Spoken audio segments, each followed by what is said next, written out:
Morning. Morning. Memorial Day. Seems like we were just here not that long ago. Yes, It's been right. another year already. It's amazing how time passes. I found out this morning a couple interesting things. Pat, you do a wonderful job. Thank you. I really appreciated what you had to say about our young men Amen. and the goals, comments, and about the dead. Can we take them too? And Pastor, I found out you had a father that was a merchant mariner as well. And a lot of similarities between the gentleman's biography that I'm going to go over with you this morning and Pastor's father as well. If you have the occasion of visiting Veterans Park in Absecon on Alameda Avenue, upon entering the park, you will notice several memorials dedicated to those who lost their lives defending our country. The memorial in the middle commemorates those who died in World War II. At the very bottom of that memorial is a special section for those who were part of the Merchant Marines. Something you may not know about the Merchant Marines. Merchant Marines were also, as the gentleman whose biography we're going to go over today, and Pastor's father, they were Navy, regular Navy, in the Merchant Marines. By doing so, they could make rank a little bit quicker than most and reap those benefits as well as progress in their naval career. At the bottom of that memorial, there is listed one Henry Wilhelm Moeller, an ensign in the United States Navy and first engineer aboard the merchant oil tanker Atlantic Sun. Next to his name, you'll notice a battle star.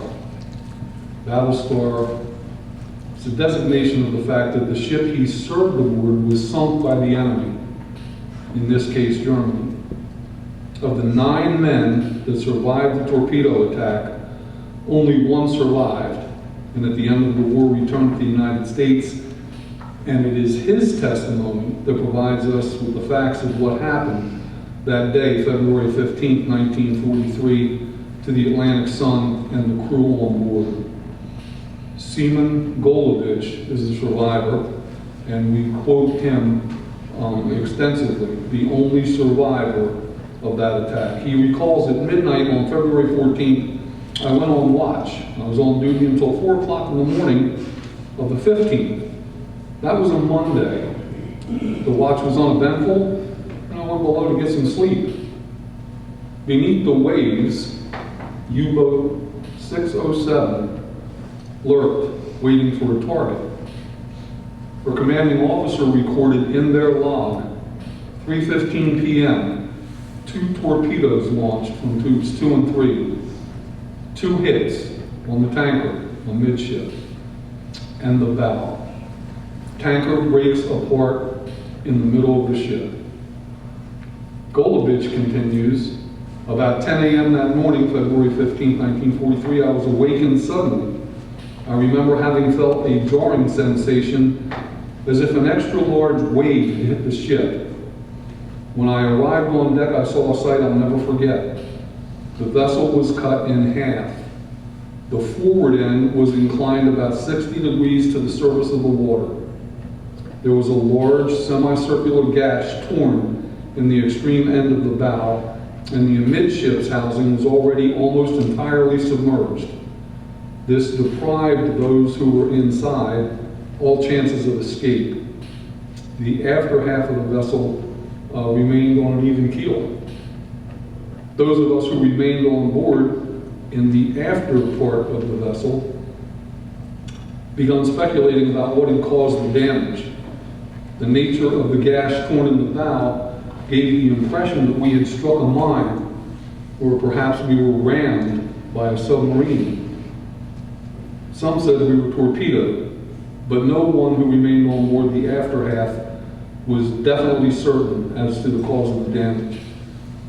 Nobody seemed concerned or really worried In fact, they started talking about how cool it might be to be picked up soon by rescuers and enjoy a little bit of a vacation. U-607, we'll go back to the U-boat that perpetrated this act. Their logbook states 5:39 p.m. Torpedo fired from tube 4. Target is the tanker stern on which the crew has taken refuge. This torpedo was not necessary. The ship was going down. The others may be picked up, but there was nothing of value left except the human lives. And the Germans decided to fire another torpedo. Torpedo strikes the ship's stern after 76 seconds. Now we go back to Mr. Golovich. Suddenly, the steward yelled, pointing out a white wake on the port side 20 yards away. It was a torpedo headed directly toward us. The torpedo had struck the aft section about 15 feet forward of the stern post. The torn remnant of the Atlantic Sun began to go down by the stern. Suddenly, the sea threw me against the starboard rail, and water swept over the deck. We were sinking fast. Another wave hit, and I saw a crewman go into the water. A minute later, I followed him. I was about 30 yards distant when the stern half turned over. I had a glimpse over the waves of the port lifeboat. Somehow they had gotten it away. To me, that was a miracle. But one other thing about this gentleman that I'm quoting here, he was referred to in the logbook of the Atlantic Sun as a churchgoer. He was picked out as a churchgoer from everybody else on the crew. This man was known for his faith. Just something to keep in mind as we go through this, realizing he was the only survivor. For whatever reason, it'd be interesting to find out where he is today and what he's doing, or if he's still alive. Somehow they had gotten away. To me, that was a miracle. Soon after, the stern section turned over completely and laid keel up before it sank.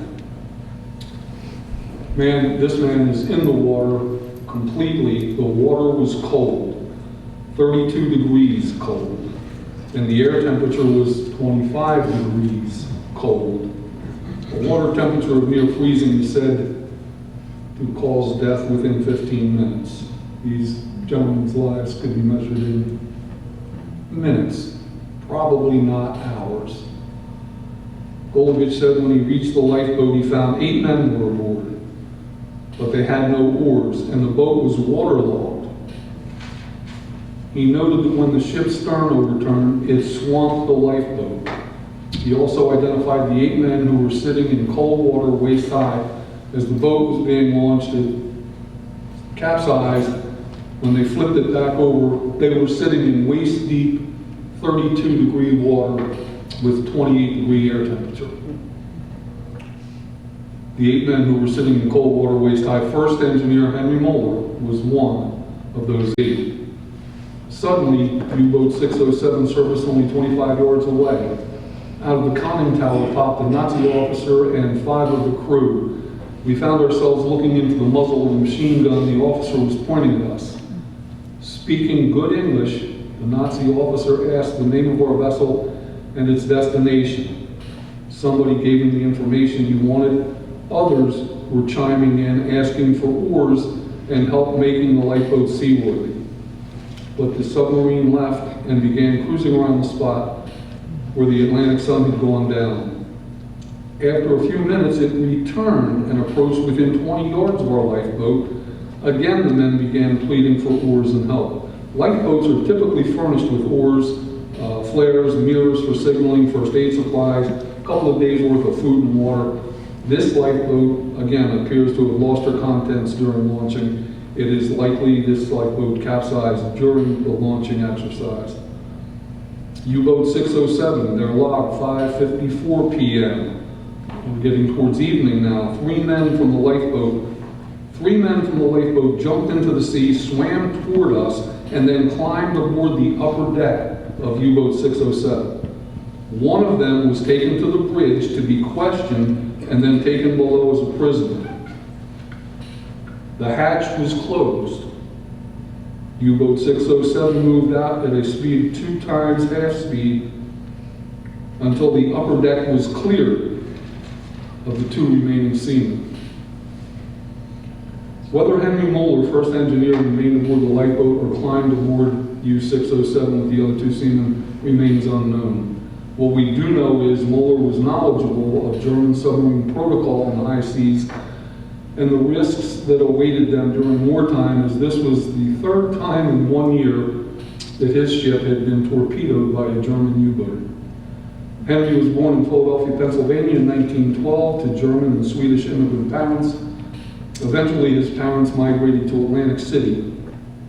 As a young boy, Henry grew up within a block of the Atlantic Ocean, and he and his sisters became 2 excellent swimmers. Florence Moeller, wife of Henry Moeller, wrote in her diary on 29 March 1943, "I received word from a Washington official, the Secretary of the Navy. Henry is missing. It is a shock." Florence was 28 years of age when Henry was killed. She secretly made this entry in her diary. "People say, 'You were so young. You were not married long enough to develop bonds.'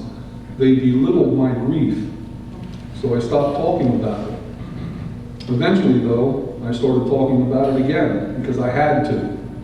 I was having nightmares over the years that he was alive and walking around somewhere. I never saw the body, so I could never really believe that he had been killed." One summer after World War II, Florence Moeller went to the maritime provinces of Canada, where she searched for Henry Moeller's physical remains. She was searching for a monument that made history visible. She was looking for physical evidence that celebrates the ideals, achievements, and heroes that existed during the Battle of the North Atlantic in 1943.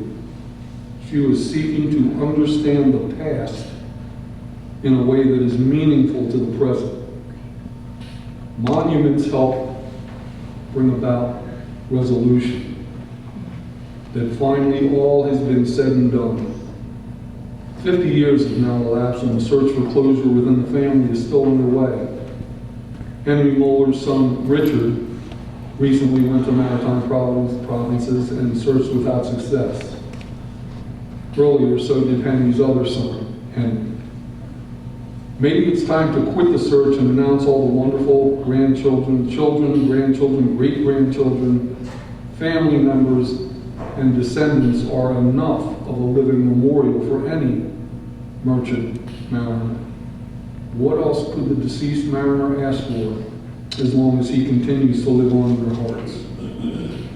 When Florence received the final notice about Henry's death, sons Richard and Henry were 3 and 6 years old. Florence went on to remarried a man named George McCarthy. Florence and George had 3 more children, George Jr. and my wife, Kathy. Did you know that God established memorials? The first memorial God established is found in Exodus 12:14, Passover. "And this day shall be unto you for a memorial," remembrance, a time of remembrance, a memorial. "And you shall keep it a feast to the Lord throughout your generations. You shall keep it a feast by an ordinance forever." That's the first memorial. Anybody have an idea about the last memorial in Scripture? It also has to do with Passover. It's called communion. Luke 22:19, "And he took bread and gave thanks and brake it, gave unto them, saying, This is my body, which is given for you. This do in remembrance of me." Remembrance.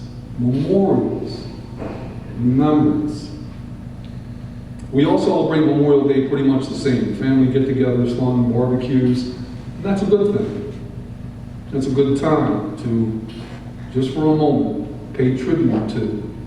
Remember the Henry Moellers, the Bob Hagemans, the Fred Siskos, the Reuben Better Than I Deserve Moyes. men and women who served so we might be able to enjoy the family get-togethers, the fun time, the barbecues. Let us, at least one time tomorrow, Memorial Day, take just a moment to remember those that made that time possible. Thank you. Thank you. Thank you.